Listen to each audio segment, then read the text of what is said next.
look. I'm a fan. Hold on.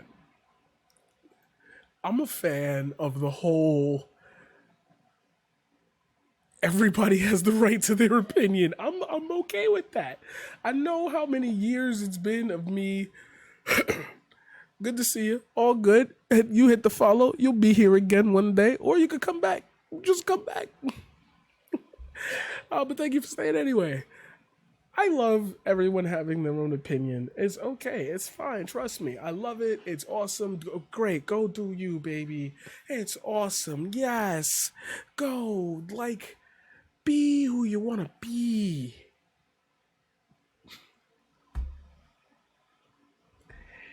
But it's like as you rise up in the ranks in your life, you do have to take on certain responsibilities. As you guys know, there are levels to celebrities. There are A-list celebrities, B-list celebrities. If you play The Sims, you know you're not a popular superstar. You'd be like an amateur, D-list celebrity. A couple people notice you on the street. C-list, you're getting up there. Your name can come across in conversation one day. Sure. B, all right, it's like you got a couple articles about you. First We Feast might like come contact you. You're at that level. People write about you. You make moves, people pay attention. Cool, dope.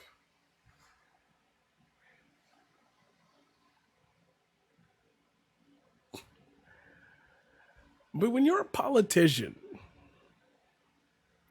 you gotta not do certain things because now you are famous or infamous by default because you represent people. Will Smith might represent his family if he has a stance on something, but like not even, right? Yeah, a bunch of people who follow him might take his advice on certain things. If he were to go and shout out, I think we should vote for Joe Biden. Yeah, of course, that's going to reinforce a dual sided response, right? But like, if he's like, Space Jam is dope, it's not really going to tear people apart because you can form your own opinion and that's just his opinion. Very light example. But when you are a politician, your words quite literally are the representation of the people who all came together to choose you to be the leader in some sort of role. When you think about civil rights leaders, these people are chosen due to the fact that they can convey the message and know a good strategy and good game plan for achieving the goal that's presented for them in the case of social justice. They know the people, they know the routes, or at least they have enough charisma and identification and power to be the one who people will allow to make these decisions for them. This is easy. We all know this. Calm down. I get it. It's repeated information. You know it. But if you know it, that means the people that you elect would, at least by basic sense, know this, right? Can we have a second to do a case analyst study on how that's just not true? That's just, oh my God, I'm trying to fix my emotion. That's just not true. All right. Okay. New York City. Oh, that's why it's like that. New York City mayoral frontrunner. Now, you guys know about my little brief stint with it. As many of you that know me in real life have messaged me, surprised, I do pay attention to it. And yeah, I guess I goofed up. I could run on a default platform and beat these people. What? Huh? New York City mayoral frontrunner Eric Adams. With new technology, you don't need school children to be in a school building with a number of teachers. It's just the opposite. You could have one teacher teach 300 to 400 students. I do want to react to this because there's another part down there. But I'm going to let him speak for himself because you know how people be with the Twitter. They make shit up.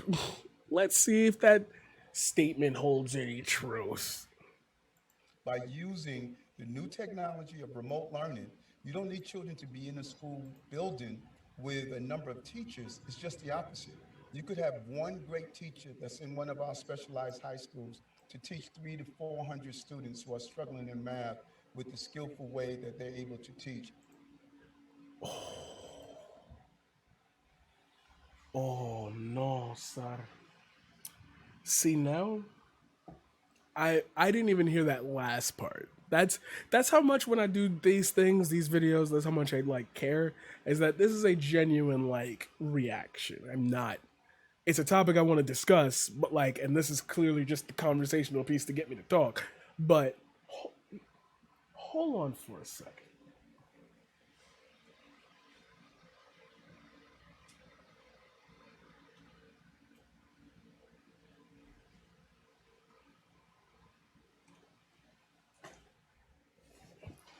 See, YouTube just gave you a break in real life. That's what I do as a content creator. I give you a break in real life. I can see that curtain. Oh, that's the curtain from the other side. I'm dumb. Okay. Now that we're here. Hey, yo. I'm going to go backwards through your assessment, Mr. Adams. We're going to go backwards with it. The reason why we're going to go backwards is because I want to know, just truly, why you think you are in any way, shape, or form correct. First of all, this shows that you don't know how distance learning has worked. Because before the pandemic, if you've gone to college and you've sat in a lecture hall, does anyone truly really care about what the person on the stage is saying to the tens of rows? Like, if you all the way in the back, are you really sitting there like, yeah, this is life gripping stuff? You probably use that course to get other work done. Lectures are not meant to be involved learning. Okay, I'm a teacher. So as this goes on, you're going to see me get a lot more personal. I'm going to preface that because I realize that in my head. That's not something I say out loud a lot. You want to first understand how Zoom teaching works. It is very hard for us to get these kids to pay attention on a screen. Just like that. They don't be sitting there quiet, unmuting their microphone. They're playing video games. They're turning their cameras off and doing other things. I particularly don't care. My stance as a teacher is this shit is stressful enough. It's amazing that we're making you watch. We're making you do stuff. If it were me, I would have just like done maybe like, video essays or just like a simple thing for the day that they can watch whenever and submit a lesson like or submit homework for 3 days. Like I would have kept it simple. Small little tiny thing from each I mean tiny. Like a good like day's worth and they get 3 days to like understand it. And then we could have those 3 days for questions, comments, concerns, and it could be individualistic so that way I can take care of child by child and I'll have enough time to just worry about my class. 5 days of work, like we really hit anyway.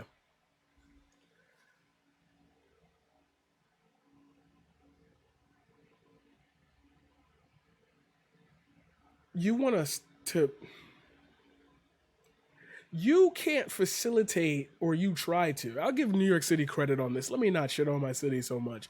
You try to give every student a laptop.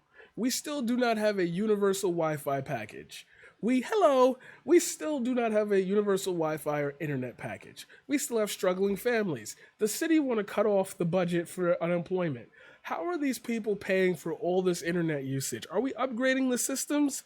Because we can't charge people more for the internet because it's already unaffordable as is to have a good stable connection. I think you think like the basic home thing will be enough, right? The little 10-1. No, it's not enough. I have the maximum, I have the business plan. And it still goes out on me randomly. Like, come on, bro. What are you doing here? Kids cannot function. I'm sorry. I think that the way oh my god. My rage is coming out. Oh no. As a chatter, so fuck that point because I lost it because I smacked that. Chatter said, how are kids supposed to learn when there are 300 kids talking, yelling at once? Let's go on to the second topic of Zoom things. You really think putting 300 to 400 kids in see, you're thinking about it as though it was YouTube. And that's the point I was trying to make when I thought about talking about the New York City mayoral. You think of teachers as content creators. Don't even get me started on how that's happening, but it's happening because you devalue the job even more now because it looks a lot familiar to what your kids are already doing. I probably mean his kids. I think he has kids. It doesn't matter. You know what I mean? The boomer generation. You know them. They think this is enough to teach anyone. That's why he said 300 to 400 kids. Because I already know I'm going to get some Eric Adams defender in this. Like, I really need you to picture with me right now why that might not work for 12-year-olds.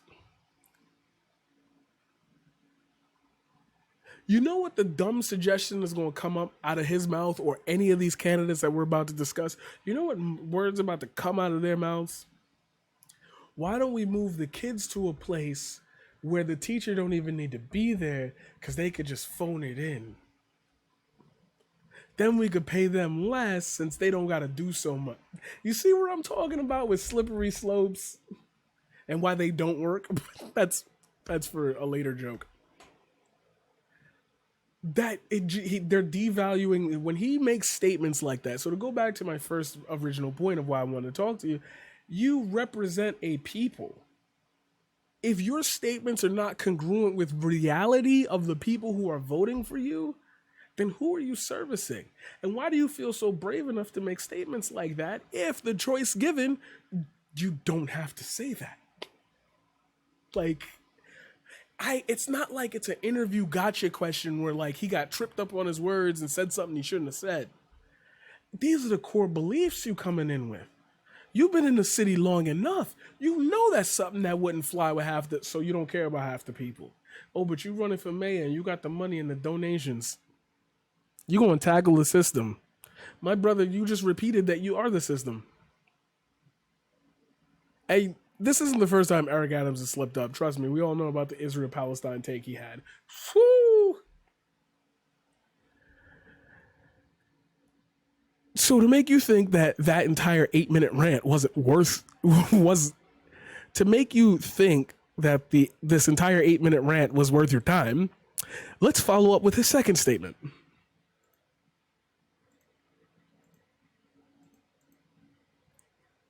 Shut the fuck up. Eric Adams wants New York City kids to get only 6 to 7 hours of sleep per night and only have one teacher per, as we just covered, 300 to 400 kids. Meanwhile, he speeds through school zones and sends his own kids to school in New Jersey. Eric Adams says he's operated on 4 hours of sleep his whole life. He encourages every child to get 6 to 7 hours of it.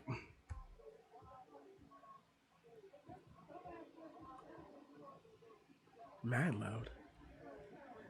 CBC NY asks Eric Adams from New York, why do I do that? How much this full school year will cost? Proposal will cost. Adams says if you have one teacher per 3 remote students, it won't cost that much. Wow. Yeah, good job.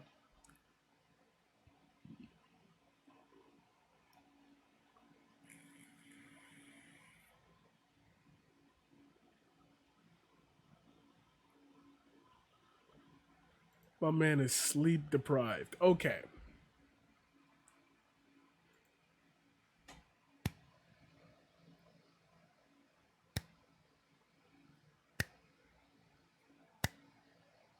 Sleep is person dependent. Yeah, no, they.